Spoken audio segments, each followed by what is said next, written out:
brasileiro, ele gosta de histórias, né? Se a gente for pensar,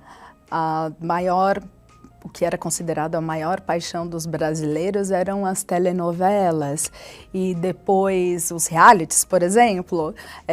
A gente tem uns dados que corroboram muito com isso, que diz que o brasileiro, 81% dos brasileiros já consumiram ou consomem reality shows. E eu acho que tanto a novela e mais especificamente os realities, eles atraem todo esse público e toda essa audiência porque eles refletem a nossa cultura. Os realities, por exemplo, são pessoas reais, sendo elas reais ou famosas. É um experimento social que traz a vivência da realidade.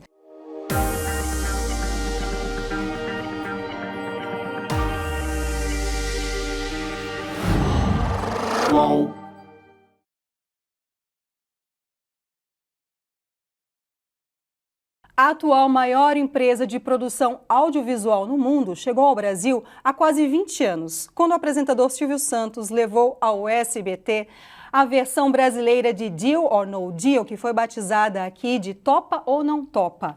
De lá para cá foram vários sucessos nas TVs aberta, fechada e no streaming. A exemplo do MasterChef Brasil na Band e do Big Brother Brasil na Globo. A empresa por trás destes e de outros programas é a Endemol Shine Brasil, que pertence à multinacional Banijay, com sede na França, atuação em mais de 20 países, mais de 170 mil horas de conteúdo e que em 2024 faturou 3,3 bilhões de euros, o equivalente a 20,4 bilhões de reais. Para a gente entender a potência que o Brasil se tornou nesse cenário mundial de produção de audiovisual, o All Líderes de hoje trouxe a presidente da Endemol Shine Brasil, Nani Freitas. Muito obrigada pela sua presença aqui hoje conosco, Nani. Eu que agradeço. Obrigada, Luciane. Obrigada ao All Líderes. Muito obrigada pelo convite. A gente que agradece. O brasileiro tem uma relação de amor com o vídeo, com o audiovisual. O que você sente disso, desse apego que o brasileiro tem com o audiovisual? Eu acho que não é um apego, eu acredito que não seja um apego não só com o audiovisual. O brasileiro, ele gosta de histórias, né? Se a gente for pensar, o que era considerado a maior paixão dos brasileiros eram as telenovelas e depois os realities, por exemplo. A gente tem uns dados que corroboram muito com isso, que diz que o brasileiro, 81% dos brasileiros já consumiram ou consomem reality shows. E eu acho que tanto a novela e mais especificamente os realities, eles atraem todo esse público e toda essa audiência porque eles refletem a nossa cultura. Os realities, por exemplo, são pessoas reais, sendo elas reais ou famosas. É um experimento social que traz a vivência da realidade.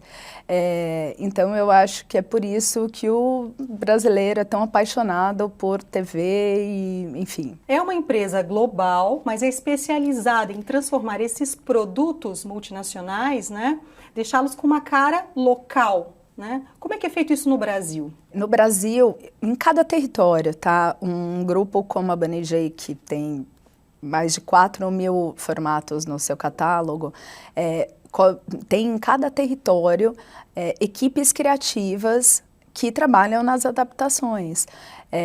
Então, aqui no Brasil, eu tenho um time criativo que trabalha não só na adaptação desses formatos, e isso é feito junto com os diretores e com os roteiristas de cada projeto, como em criar projetos originais. E de que forma isso é feito? Isso é feito trazendo os elementos da nossa cultura, as características da nossa cultura. Então, vou sempre puxar para os realities. Então, num reality, como a gente pode trazer esses elementos na cenografia, com a diversidade dos nossos participantes, com os nossos personagens. Se é um reality de comida, nós podemos trazer com os nossos alimentos, né, com toda a nossa diversidade de alimentos, enfim, diversas formas. E dentro do conteúdo, um conteúdo que traga o nosso público e que o público possa se identificar. E são programas que ditam modas e padrões de comportamento, a exemplo do MasterChef Brasil, que ensinou a muita gente, inclusive a mim, o que é alta gastronomia. Como é que é feito isso, né? Conta um pouquinho desses bastidores. MasterChef é um case, realmente. Ele é uma das nossas grandes marcas, assim, é produzido em vários territórios. E o MasterChef, ele tem uma peculiaridade que ele traz a alta gastronomia e ele traz também a regionalidade, todos os alimentos nacionais e todas as possibilidades, e inclusive traz pessoas, na temporada dos amadores, por exemplo, que são como você, como eu, que cozinham em casa, para viver esse experimento e aprender com os nossos jurados, os nossos chefes, a desenvolver uma gastronomia melhor. Então, assim, o MasterChef como case, ele está hoje na TV aberta, ele está no digital, e diferentes audiências, diferentes públicos, né? Hoje a audiência do MasterChef vai da criança, que também já viu o MasterChef Júnior, e que quer cozinhar e que cozinha com a sua família, né? Eu acho que o MasterChef também tem essa coisa de que é um programa que você assiste em família. E tem o Big Brother Brasil, né? Que coloca aí, prova a longevidade dos produtos. O Big Brother está na edição 25, mas está no ar há coisa de 20 anos mais ou menos, né? Como é que é isso? Vocês cativarem diferentes gerações com o mesmo produto, mantê-lo no ar, assim, é um produto licenciado, é a Globo que faz, mas eu imagino que vocês entram com toda a expertise de vocês, né? Você está mencionando aí duas grandes marcas do nosso grupo. Juntando essas duas marcas, Big Brother e MasterChef, são mais de 500 temporadas produzidas pelo mundo. Então, assim, é muita coisa. E quando você traz essa questão geracional, é uma loucura, porque um formato que ele venha há tanto tempo e com tanto sucesso, ele é um formato que ele precisa se renovar. Acho que a gente consegue fazer isso através de participantes, através de spin-offs que nós chamamos... que são produtos derivados dessas grandes marcas. E quando se fala da questão geracional, eu acho que a gente também pode observar um pouco que é a inovação em relação à própria audiência, né? Então, antes nós tínhamos a audiência que estava ali ligada à TV, agora nós temos múltiplas janelas, os realities, inclusive, eles geram conversa, né? Então, antes você assistia na televisão e você comentava ou aqui com a sua família ou no dia seguinte no seu trabalho. Hoje você assiste na televisão, você pode mudar para um canal a cabo que vai te dar um conteúdo da extensão do que você acabou de ver. Você pode acompanhar numa plataforma de streaming em real time, 24 horas por dia. Você assiste com o seu celular na mão, interagindo nesse produto, né? Comentando, dando a sua opinião, participando, se sentindo pertencente àquele produto que você está assistindo. Outro dado que é interessante de trazer é que 85% das pessoas que consomem reality, elas se sentem induzidas ao consumo quando elas veem uma marca. Então, isso explica o grato resultado para as marcas nesse sentido. E acho que a marca hoje, quando ela procura um reality show, e nós temos vários exemplos hoje no mercado audiovisual, ela quer mostrar o seu produto de forma interativa. E o próprio consumidor, a própria audiência, ele não quer estar lá vendo o conteúdo dele e, de repente, ter uma interrupção, para consumir o conteúdo de marca. Ele consome no meio de uma prova, por exemplo. Masked Singer Brasil também outro case, não? Ele é um dos nossos maiores formatos de linha de show. Nós fizemos agora a 5ª temporada, a temporada que está no ar. É um show incrível, dirigido pelo nosso diretor Marcelo Amici, que é um profissional expert em shows. E é uma produção gigante, um formato incrível, né? Então pensa, esse formato ele estreou no meio da pandemia, num momento terrível para todos nós.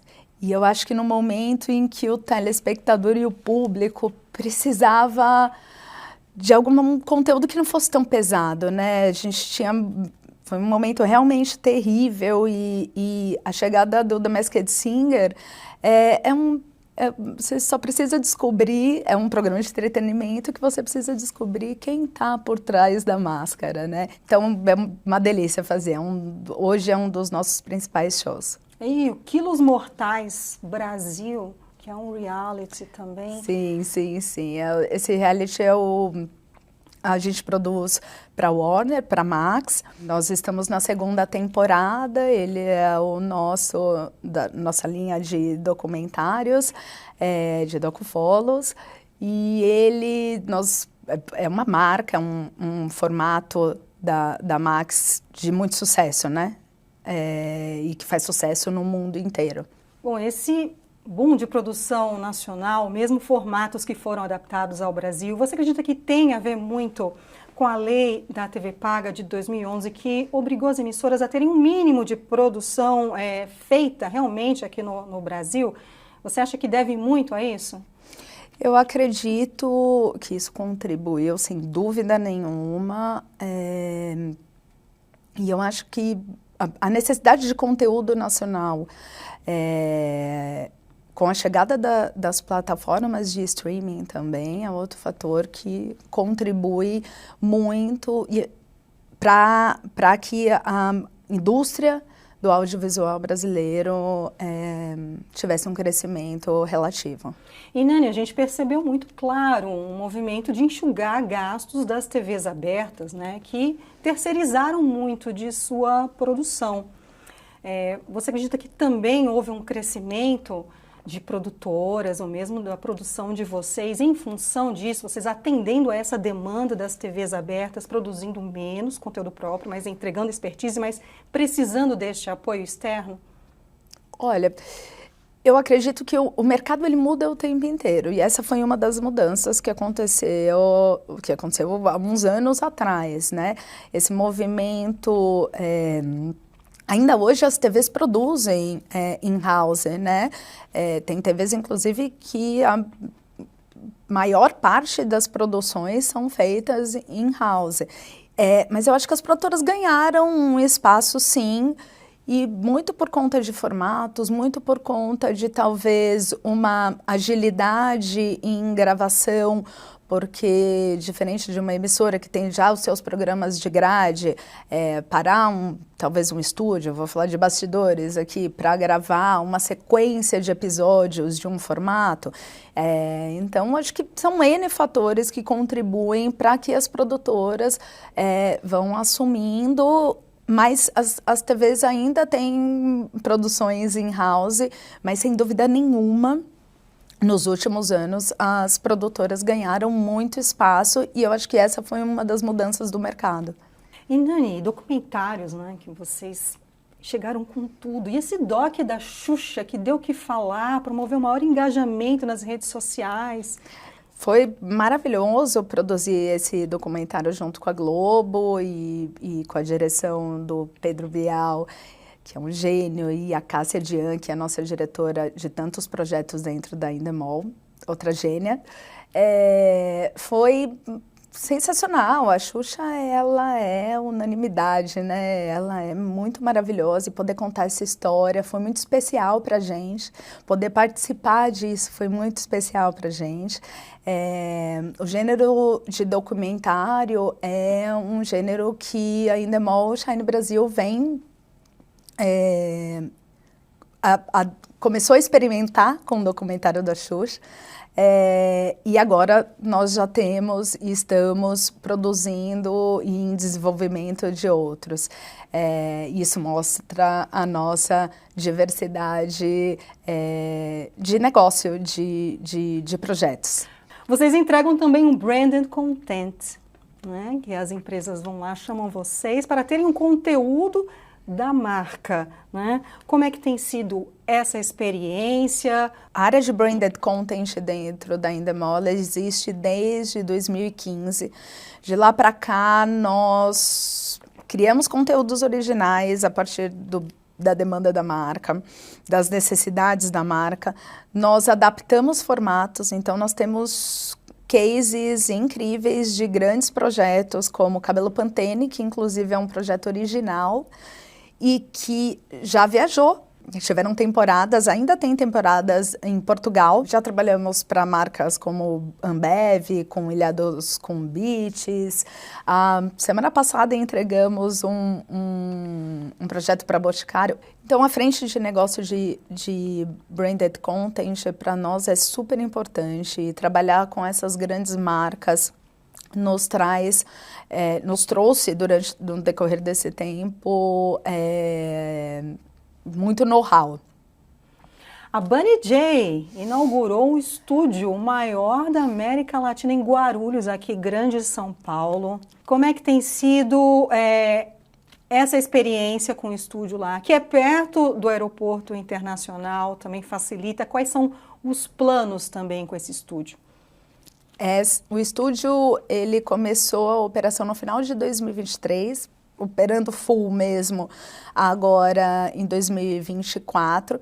Essa é uma ideia que ela surge a partir de uma necessidade que o grupo Bunny J, a ideia parte de mim, junto com o Ben Samek, que é o presidente das Américas, e o Lawrence, mas olhando para esse mercado e para a necessidade de grandes complexos para se gravar obras audiovisuais. E olhando o Brasil como uma potência na indústria audiovisual. Então, hoje, nós temos 3 estúdios dentro do complexo, um estúdio de 6 mil metros, um estúdio de 3 mil metros e um estúdio de 1.000 metros. O menor deles, tanto para obras audiovisuais que podem ser usados, né? Tanto para obras audiovisuais quanto para eventos.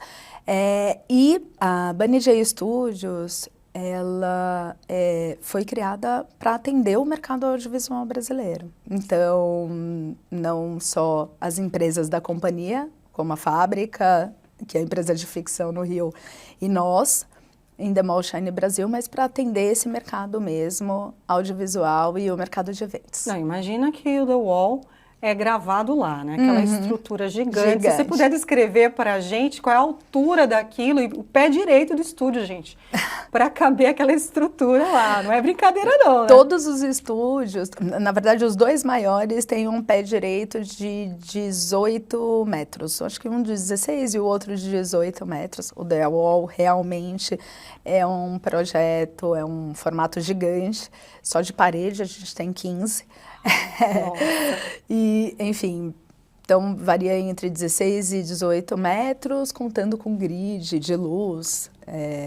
Então são estúdios com pé direitos gigantes e com uma infraestrutura muito grande também. A Bunny J também tem programas de inclusão. Gostaria que você falasse rapidamente sobre cada um deles. Eu vou falar especificamente sobre a Endemol Shine Brasil, que é a empresa que eu lidero. Desde que eu assumi, que eu me tornei CEO da Endemol há 4 anos, nós começamos de verdade uma grande jornada com os pilares de ESG e com as políticas de diversidade. Então, nós assumimos alguns compromissos e colocamos algumas metas para que de verdade nós trabalhássemos em cima disso, e eu fico muito orgulhosa porque a gente tem evoluído muito. Então, vou te citar aqui alguns exemplos rapidamente. O projeto de formação é um projeto que nós começamos e que mais de 100 estudantes já fizeram parte, em parcerias com institutos como o CRIAR. Nosso objetivo maior é a formação, é trazer esses estudantes e trabalhar a prática, né, do que eles estão estudando. Os nossos executivos fizeram a mentoria e hoje parte desses jovens, alguns deles já estão trabalhando como profissionais nas nossas produções, como The Masked Singer, como MasterChef. Que legal. Então me dá muito orgulho. Nós assumimos o compromisso e assinamos o Pacto de Equidade Racial e colocamos a nossa meta de pelo menos 30% na questão de inclusão racial. Algumas outras ações que são olhadas, hoje as ações de sustentabilidade, por exemplo, elas são olhadas projeto a projeto. Nós temos projetos de comida, projetos de talent, de música, realities 24/7, todos eles, para cada um deles, a gente define um plano que englobe tudo que os pilares de ESG trazem para a gente. E, Nani, realmente é um desafio no segmento, equidade racial, principalmente à frente às telas, né? Não só em frente às telas. Em frente às telas, eu acho que consegue trazer uma representatividade, e isso está muito no nosso radar e há muito tempo, mas eu acho que o nosso compromisso também tem que ser com as nossas equipes, por trás das câmeras, claro, né? Então, quando a gente fala de inclusão racial, a gente precisa pensar em cargos de liderança. Também. Quando a gente fala de equidade de gênero, atrás dos cargos de liderança que eu também estou buscando. Então, assim, hoje a Endemol ela tem um board, por exemplo, que é 80% de mulheres. Então, tem diretoras de projetos. A maior parte são mulheres.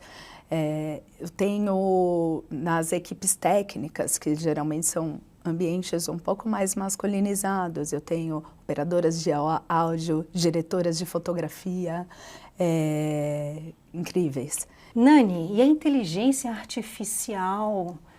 Eu tenho medo do que pode acontecer dessa substituição, tanto de bastidores quanto na frente das telas, né? As possibilidades que a IA apresenta aí na produção de audiovisual. Gostaria de saber a sua opinião, até porque a gente fez um resgate discutindo na produção.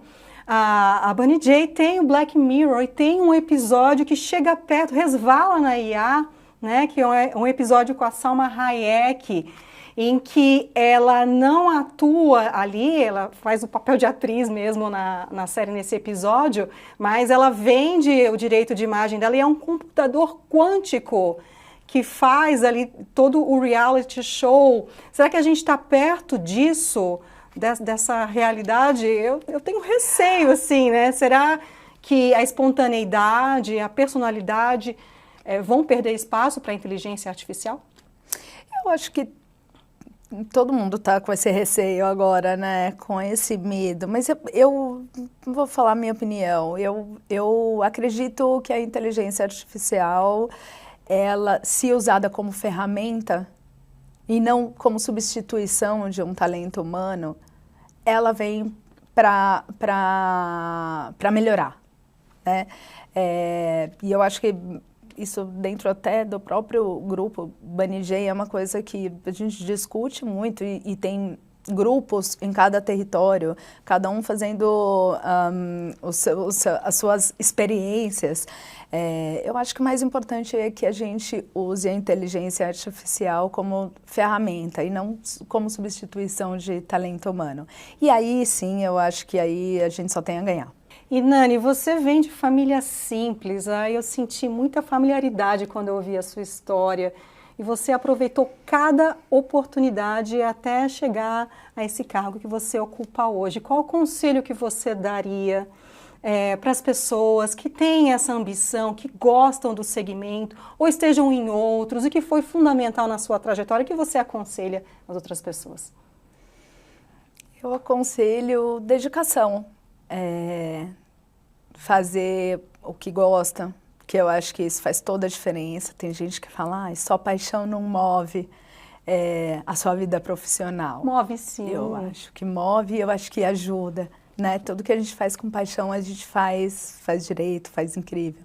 E se eu pudesse dar um conselho, não desista e dizer que é possível.